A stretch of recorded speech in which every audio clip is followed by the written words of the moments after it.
What's going on, guys? I am Toxic Jordan. Welcome back to the channel. So today we are going to be taking a look at my red zone run versus BROLY here.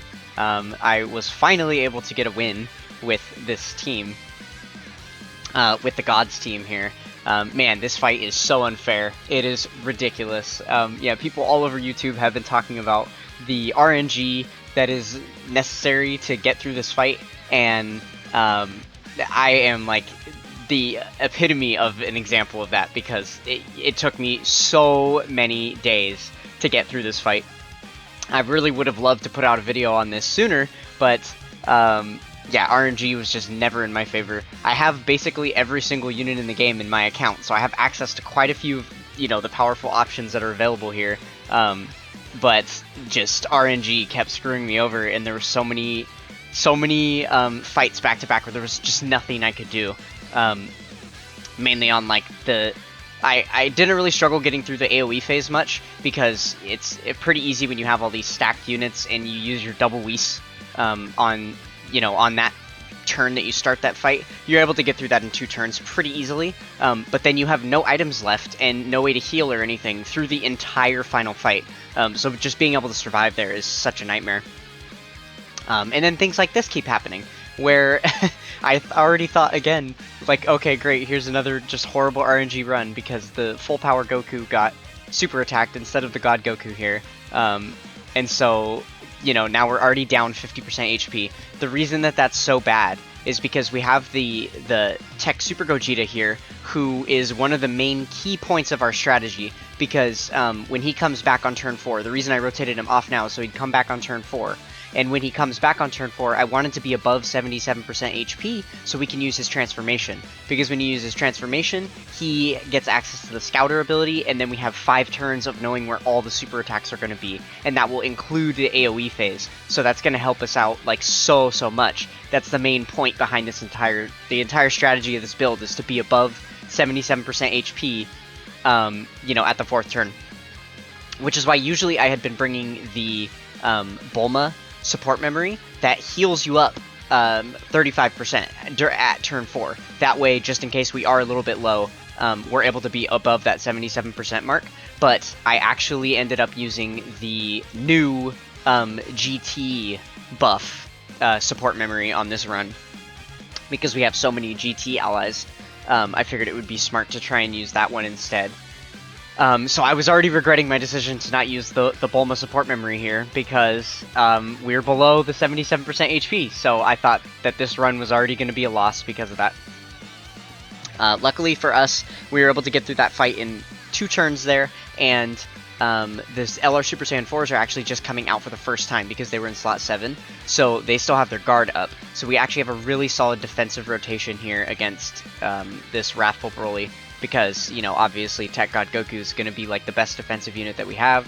And then, yeah, with the LR Super Saiyan 4s having their guard and luckily no attacks in the 3rd slot, we're not going to have to worry about taking like a ton of damage.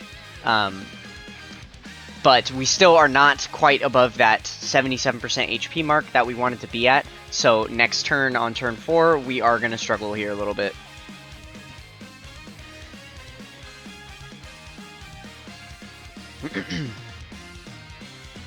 But yeah, so I like applaud people that were able to beat Broly on day 1, or people that have been beating him without 200% leaders or without like the anniversary LRs or anything like that, because this guy is just so formidable. He is absolutely insane.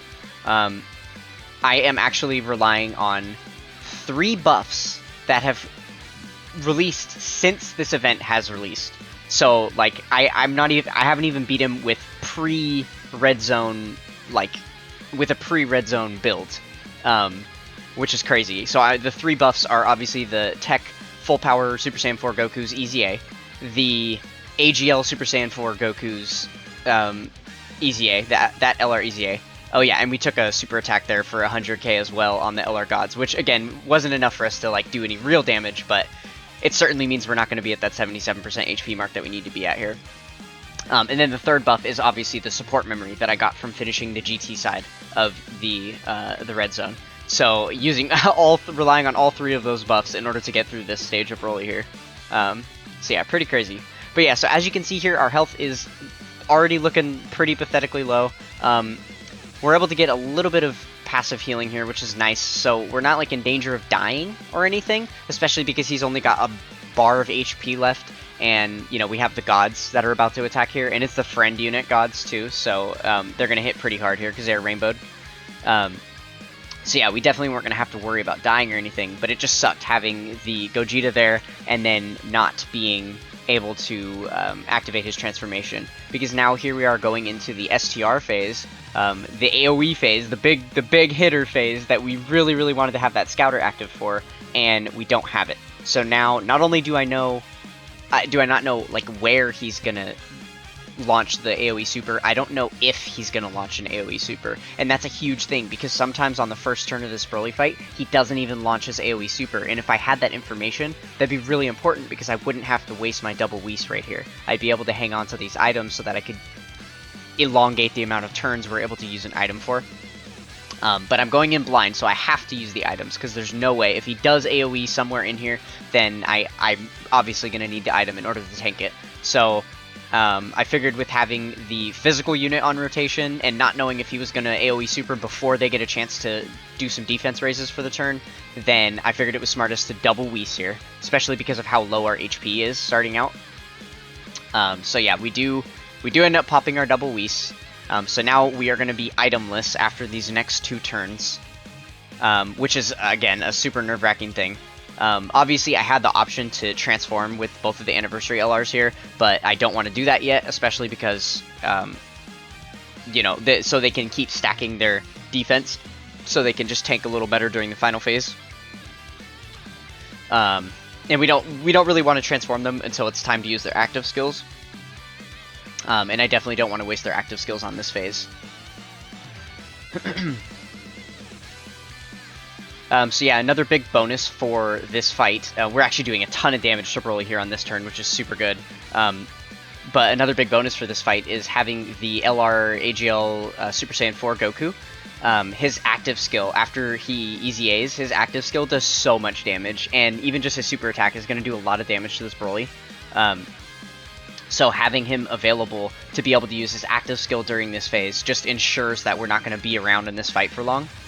So that is really good. And that was like one of the main bonuses of bringing him on the team. So it looks like we get a triple super from both of the gods and the Super Saiyan 4s here. So that is really good. We were able to put out a ton of damage against this Broly. We took out like 4 health bars in 1 turn here. So because of that, we're actually sitting in a really good spot. Oh, and I did breeze over it, but he did end up AoE supering us there, if you did notice. So we did pat ourselves on the back for using the Whis. It was a good idea that we did. So here, I didn't even actually have to use the Super Saiyan 4 Goku's active skill. I had the option to, but I figured it would be better to save it, because it didn't look like we were going to need it. Basically, the only thing I'm gambling is if he AoE supers us right after the gods attack, if the gods are not able to finish him off by themselves. So I was taking a very small risk here, because there was also the potential chance that he could AoE super us after the gods, and if the gods didn't kill, then we would have died right here. So, oh, well, that's not true, because we still had the Whis active. The double Whis active, so we were perfectly safe. So yeah, I felt it was just the smartest thing to not use the Super Saiyan 4 Goku's active skill. That way, we actually were lucky enough to be able to save it for the final phase, which worked out really well. And then, if you've noticed, on these 2 turns that we've had the Whis active and taken 0 damage, we have actually gotten enough passive healing just from collecting same-type orbs that we're above 77% HP now. So even though we got screwed over earlier in the fight, at this point, now we have Tech Gogeta on rotation, and we have access to his active skill. So this works out even better, because now the 5 turns for his active skill don't start back on turn 4, they're actually starting here on turn 7. So basically we're going to have the active skill, or his Scouter ability, active for the rest of the fight, which is super good. So we were able to muscle our way through the AoE phase without needing the Scouter ability, but now we have access to it here, which is really important because starting this turn we have no items active. So all of our defensive stats are raw. We don't have any more damage reduction or healing available because we just popped that active skill, which is our last ability to heal. So all we have left to defend, or left to depend on, is damage and defense. And as you can see, our defense numbers are looking considerably low there. So it's a good thing that we have. He's only launching one super attack this turn, so we're able to put God Goku in the way of that. I know I've gone into this fight on previous attempts, and he's been doing one super attack, but like in the third slot. So then I'm forced to rotate off God Goku, and then I don't have him for the returning rotation when he should be there, and then we die on that turn instead. So it was really, really lucky that we were able to keep him on rotation and then just rotate off the Gogeta. So we were able to keep our rotation solid here. And then obviously the LR Gods are going to be doing a ton of damage. Honestly, not as much as I would have liked, but still a good amount, so I will take it. And then, you know, the God Goku here is going to be able to tank this super attack perfectly fine. Double digits, I believe, yeah?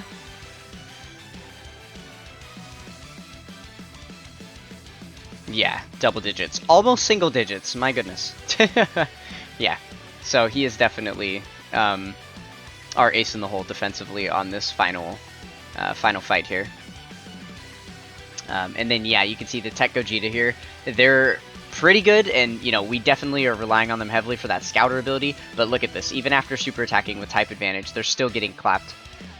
So yeah, we don't want them to have to take a super attack, because they will not be able to handle it. Okay, so here we've got all kinds of active skills ready to go. Obviously, we're going to use the Super Saiyan 4 Goku's active skill, because we just want to, you know, shell out that damage as quickly as possible. That makes the most sense. It's definitely time to use it. So we're able to do a solid 3 million there. That's not bad. But again, I am still going to wait to do the other 2 units' active skills, because Broly is not yet below 50% HP, and we are not below 50% HP, which means we won't be able to use their active skill supers, so I might as well keep them untransformed and keep on stacking their defense up. Because the other thing is, if I'm able to get the full 24 key supers before they transform, I'm giving myself guaranteed additional super attacks, which is really, really helpful, just to make sure we're doing as much damage to him as possible. And then obviously, once they transform and get their like dodging and countering abilities and stuff, that doesn't matter anyway, because we don't have the ability to dodge. And the Scouter ability comes in clutch here too, to let us know to put the Gods in slot 1. Because obviously the Gods, they were like upwards of 400k defense right here, and then they're going to get at least 2 more defense raises on this turn, maybe even 3. I can't remember if they do the 3rd super attack or not. But yeah, so I felt very confident that their defense was going to be high enough with type advantage to be able to tank Broly's super attack here. Obviously, they're not going to be tanking it for double digits or anything, but we certainly won't die. We've got enough HP left that they're going to be able to handle this perfectly fine. And this honestly isn't the worst thing to happen too, because now we are below the 50% HP mark. So coming up on the next turn, we'll be able to transform the LR Gods and use their active skill. So that'll end up being really, really good for us. Luckily, Super Saiyan 4 Goku is able to get an additional super there too, and his attack stats are just nasty. He was launching out like 11 million on this turn, plus the 7 million additional. It's really, really good. That guy is super, super good, so I am stoked to be able to use him. But yeah, super high attack stats all around this turn. Certainly advantageous for us. But yeah, it's crazy that it takes this level of power to get through this Broly fight. Like, just baffles me. You know, so this this mirrors a lot of my other runs, where we spend more than half the final phase still above 50% HP, which is a huge problem, because then what ends up happening a lot is I'm not able to launch these active skills, and then we end up dying in like a single super attack hitting the wrong character, before I'm able to launch any of these active skill attacks. So here we just got lucky enough that none of his super attacks were hitting in the wrong areas. But you can see there, even the active skill wasn't quite enough to finish him off. But we should be safe, because it's only going to take 1 more attack to kill him. But just to be as compliant as possible and make sure that we didn't screw anything up, even though we're about to get the Dokkan attack, I just put Godku in slot 1, because he's the only person who could potentially tank that super if it does end up getting launched, by some odds. So, just out of complete fear for this Broly, I put the God Goku in slot 1 there and just said he can get the super attack, or he can get the Dokkan attack, it's fine. Obviously, especially with the Dokkan attack, he's going to have what it takes to finish off this Broly. So yeah, he ends up clapping Broly up here, and we finally get a win. So I think I may try to keep attempting some of the harder red zone stages with other teams. I might try like some Androids teams, the Ginyu teams on any of the stages I haven't beaten Ginyu with yet. You know, just to see if there's any other cool builds that I could show off that we might be able to get a win with. But for now, I just wanted to show my first win and finally get through all of these. That way I can do a video on the little red zone summoning banners. I wanted to wait until I finished all the stages for that. So that will be coming up later too. But yeah, that is it for this one. So we got our win on Broly. If you guys enjoyed what you saw here, then consider being a part of the Toxic Tribe with the like, comment, and subscribe on the video. Help me get to 77 subscribers. We are still going for that push. Come on, to 77. Please, please, hit that red subscribe button. That is going to do it for this one, and I will catch you guys next time. Peace.